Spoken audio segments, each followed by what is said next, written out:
जय माँ काली सभी को। मेरे चैनल शिव शक्ति की बेटी में आप सभी का स्वागत है। कैसे हैं आप सभी लोग? आशा करती हूँ कि माता जगत जननी की आप सभी पे खूब कृपा बरस रही होगी। आज का जो हमारा विषय है वो गुरु तत्व के ऊपर से है। गुरु कैसे होना चाहिए, हमें गुरु का चुनाव कैसे करना चाहिए। देखिए, वेद में पुराणों में लिखा हुआ है गुरु ब्रह्मा गुरु विष्णु गुरु महेश्वर, मतलब गुरु को ब्रह्मा विष्णु और महेश के बराबर माना गया है। गुरु वो है जो हमें जीवन जीने का रास्ता दिखाते हैं, हमें जीवन कैसे जीना चाहिए ये सिखाते हैं, हमें आगे बढ़ाते हैं। गुरु के बिना ज्ञान नहीं हो मिलता, गुरु के बिना जीवन अधूरा होता है, गुरु के बिना हमें प्रकाश नहीं मिलता।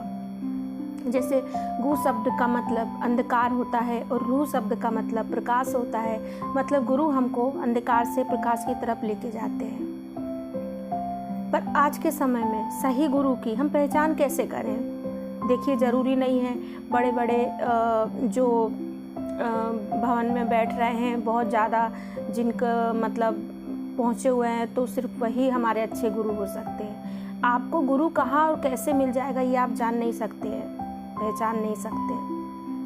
तो कैसे पहचाने, फिर क्या करें हम? देखिए, मैं पहले के समय से देखती आ रही हूँ कि लोग सिर्फ गुरु बना के, एक प्रथा चली आ रही है, गुरु मंत्र लेना है हमको।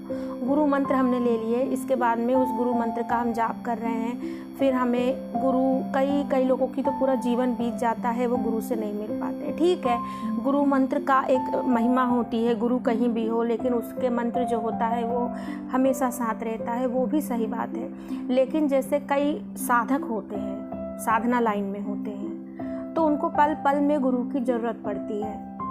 उनकी साधना में, उनकी अगर सिद्धि सवारी वाले होते हैं तो उनको उस समय गुरु की ज़रूरत पड़ती है। तो आपकी जो स्थिति है, परिस्थिति है, उसके हिसाब से आप गुरु का चुनाव कीजिए। अगर आपको सिर्फ आगे बढ़ना है, आध्यात्म में आगे बढ़ना है, आपके जीवन का उद्देश्य है भगवान की अंत समय तक प्राप्ति करना, आप गुरु मंत्र लेके आप आगे बढ़ सकते हैं। अगर आप साधक हैं, आप साधना क्षेत्र में हैं, आप साधना करते हैं, तो आपको एक ऐसे गुरु की ज़रूरत पड़ेगी जिस गुरु को पता हो कि साधना क्या होती है, जिसने खुद ने साधना की हो। ठीक है, जिसको खुद को पता हो कि साधना। अगर आपने ऐसे गुरु बना लिए जिन्होंने साधना नहीं की है, तो वो आपको नहीं बता पाएंगे कि साधना कैसे की जाती है, उसके नियम क्या होते हैं, उसके परहेज क्या होते हैं, ये सब वो नहीं बता पाएंगे। देखिए, सबकी एक अलग अलग स्थिति होती है। जो साधक होते हैं उनका मार्ग दूसरा होता है ईश्वर को पाने का। ठीक है, जैसे कि जो तांत्रिक होते हैं, जो अलग अलग मंत्र से भगवान को प्रसन्न करते हैं, और कई लोग नाम जाप से भगवान को प्रसन्न करते हैं। तो अलग अलग जो आपकी परिस्थिति है उसके हिसाब से आपको गुरु का चुनाव करना चाहिए।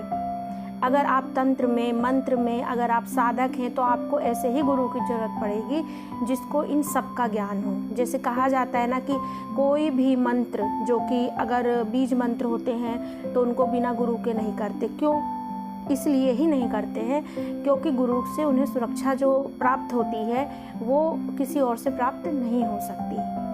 अब अगर आप ऐसे किसी व्यक्ति को गुरु बनाते हैं जिसने कभी खुद ही मंत्र कभी नहीं किया है या नहीं जानता है मंत्र के बारे में, तो आपको ज्ञान कैसे दे पाएगा? तो गुरु का तो मेन जो कारण होता है वो ज्ञान देना होता है।